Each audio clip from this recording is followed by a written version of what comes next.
ZNS Network presents The Bahamas Tonight. This portion of the news brought to you by BTC Every Day. 9 companies applied for provisional gaming licenses, and the Bahamas government, in consulting with professionals in the worldwide arena, 8 provisional licensees were announced today. And I'm Chris Saunders. Thank you so much for joining us. Those awarded included Island Luck, Ashore Win, FML Web Shops, Chances Games, Paradise Games, Percy's at the Island Game, Asu Draw, and Spin, along with Bahama Dreams. The official notifications will go out on Monday, and then after a review period of about 2 weeks, the actual license will be issued. The operators will then have to pay the required fees that include a $250,000 operator license, a $2,000 fee for each place where they will have one, and then $1,000 for each agent. The process to grant the license included looking at the ownership of the business, the stability of the ownership group, server location compliance, along with gaming board compliance and required contributions under the Gaming Act. This, though, is not the end for the licensees, though. They will still have to go through a series of regulatory requirements before they get the full license. A demand for workers forcing government to authorize the immediate hiring of personnel to assist with the massive cleanup efforts underway in the central and southeastern Bahamas. The critical need was made known as the Director of Environmental Health talked about significant challenges with the tons of garbage and destruction that somehow must be removed from these islands as they prepare to rebuild. We're also hearing of the great loss to the animal population with nowhere to dispose of them. Clint Watson tonight takes a look at this issue that has now become priority in the restoration effort. The work is slow and it's going to be tedious, it's going to be long. Director of Environmental Health Melanie McKenzie describing the enormous task her department faces in cleaning up the devastated islands in the wake of Hurricane Joaquin. Immediately, they face a significant amount of challenges, the most pressing dealing with the dead and decaying animals the storm has claimed. In Long Island alone, over 168 animals. And what do you do with them? Burial. They're burning them and burying. And what we're going to do later is add lime to that mix. As it dries out, we add lime. The lime helps the decomposition. The director also revealing the dump sites on the affected islands have been inundated with water. Surges and the wind has garbage everywhere, so we're looking at how best to collect it. But first of all, we have to get rid of the standing water, collect decaying goods and animals, and then in small pockets decide how to get rid of them. Because of the volume of devastation to personal property, garbage on these islands are piled high with nowhere to go. It's so much volume, it will not be able to go in the dump sites that we normally have. And so we have to identify different areas, and they have to be dry areas, and possibly look at alternatives for future disposal of those. Then there's the issue of odor and mold. When sheetrock gets wet, molds are going to appear. Now, there's nothing you can do with that soaked sheetrock but dispose of it. So we are sending a team out from EMRAD, which is the Environmental Laboratory, to give one-on-one advice to all the residents, particularly in those areas like Long Island, San Salvador, Crooked Island. Vector control also a concern. However, McKinsey says they've been trying to treat as much standing water as possible to reduce the mosquito population and also reduce the risk of mosquito-borne diseases. She admits, though, that the challenge is insufficient transportation that can wade through deep waters. Fogging has begun in Long Island, but not yet in Rum Cay. Prime Minister, the Right Honorable Perry Christie, wasting no time authorizing that additional people be hired to assist with cleanup. The government is prepared to commit to additional labor to accelerate whatever cleaning up that is necessary.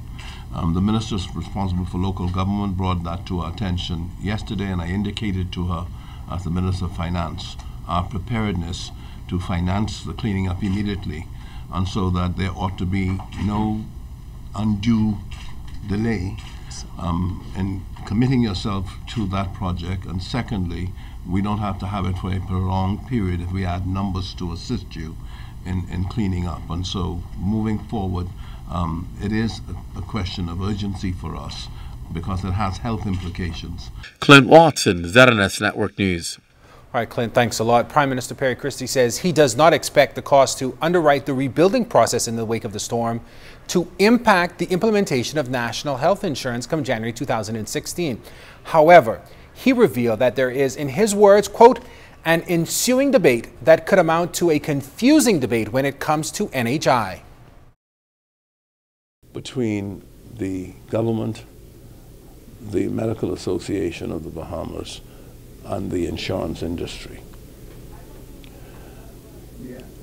I had hoped by taking the chair that I would be able to steer us around any controversy because it is up to the government to determine the extent to which you begin with NHI, meaning the level of coverage and the level of programs intended to benefit the persons. Mr. Christie says he promised not to raise any taxes or charges in the initial stages, but really to maximize use on the facilities that already exist. NHI, there have to be huge, significant improvements to the facilities. We have an ongoing program where we are improving the facilities, major renovations, going to contracts here in Grand Bahama, the clinics in the islands, preparing all of those sort of things to ensure that we can meet the date of January 1st implementation. The only question would be the extent to which we introduce it. And so my hope is that we will have an accommodation with the insurance industry, with the Medical Association, and that we would have a gradual introduction of NHI in a phased basis where nobody is unduly alarmed and where the country is not plunged into any uncertainty as a result of the cost commitment. It will not be the only donation, but members of the Progressive Liberal Party's Disaster Relief Committee making a contribution to the hurricane relief and recovery effort today. Members of the committee gathered at the National Emergency Management Agency, or NEMA's headquarters on Gladstone Road. National Chairman Bradley Roberts said assisting was the right thing to do, and he urged others to do so.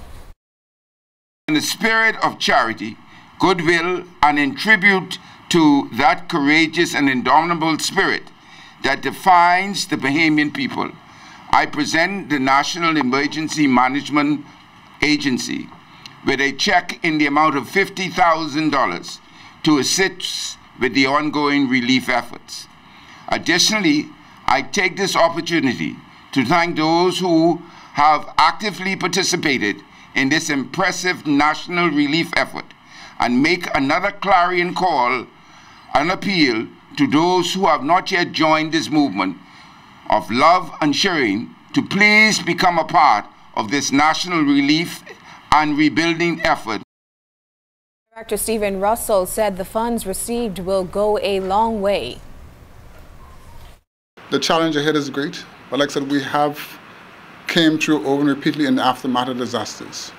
Persons are in distress. People are still in search of homes, places to stay. Again, the funds you presented here on behalf of your party, the party, is going to assist us in meeting those goals and trying to provide immediate temporary shelters for persons, continue with our relief and restoration programs, and further assist us as we go ahead with our recovery and reconstruction program. There's no denying the loss that residents are experiencing due to the passing of Hurricane Joaquin is severe. And while much focus has been placed on the physical infrastructure, the emotional loss is in fact even greater. C.S. Radley tonight speaks with a clinical psychologist who revealed that a huge part of this recovery process for those affected will be dealing with this loss. Clinical psychologist Dr. Wayne Thompson says the healing process for this kind of loss for residents in the central and southeastern Bahamas will take some time to overcome. Many of those persons felt at times that they were going to die. That kind of deep-rooted fear is going to necessitate that a lot of them have psychotherapy to assist them in resolving that. Many of those persons will have flashbacks that may last for several years. I won't be surprised if there will be individuals, C.S. that do not wish to return. Given what they've been through, Dr. Thompson says it's not enough to think if you give people food, clothing, and shelter, their problems are resolved. While this need is necessary, it only deals with the physical aspects of mankind, but emotional trauma can linger. We have allowed the appetite for the accumulation of things to affect the pure, genuine love and hospitality that once caused us to have a name that was revered globally. Sad to say, in every sector of our society, that level of care is no longer there. Dr. Thompson noted that there are 5 stages to the recovery process, which includes denial, anger, depression, bargaining, and acceptance. Now, in the days following the devastation of Hurricane Joaquin, Dr. Thompson says the most powerful lesson to be learned is the need for Bahamians to realign our priorities where people come first and not things. What is unique is that a Category 4 storm can remain in our country for 3+ days and no loss of life. Is significant that it is life that is much more important than things. And I want to challenge the Bahamas to begin to recognize that we are our brother's keepers.